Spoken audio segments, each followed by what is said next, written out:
Second pressing for $2 billion in fines and penalties from Ripple Labs, Garlinghouse. Hongji Feng last updated. March 26, 2024 5:14 EDT 2-minute read.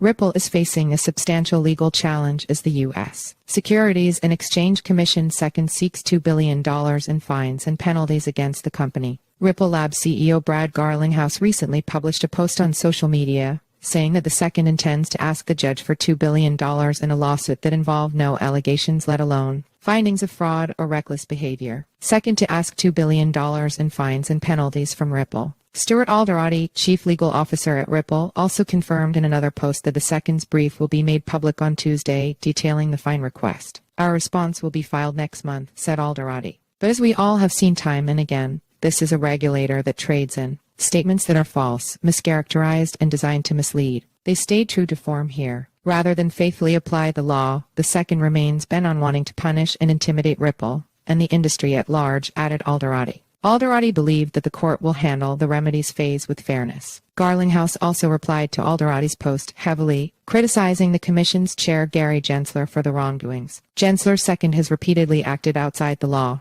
not going unnoticed by judges admonishing the agency for a gross abuse of the power entrusted to it by Congress debt box case and for acting without faithful allegiance to the law. Ripple case, stated Garlinghouse. Let's not also forget Gensler's lack of attention to SB fraud, Garlinghouse concluded. Coinbase sues SEC. Other industry players show support. On March 11, Coinbase filed a lawsuit against the SEC, seeking a court directive for the regulatory authority to establish clear guidelines for the crypto industry. Coinbase's filing faulted the SEC for its lackluster approach to regulation, contending that the lack of clear guidelines has forced the industry to operate in a regulatory ambiguity. For years, the SEC indicated that it had little statutory authority over digital assets and that what authority it did have was unclear, stated Coinbase. Market participants responded by investing heavily in a now $2 trillion industry and built their businesses in compliance with relevant agencies' regulatory frameworks. Entities like Paradigm and the Crypto Council for Innovation have since supported the lawsuit against the SEC, submitting amicus briefs to the circuit court to advocate for the agency to adopt more specific regulations. Follow us on Google News.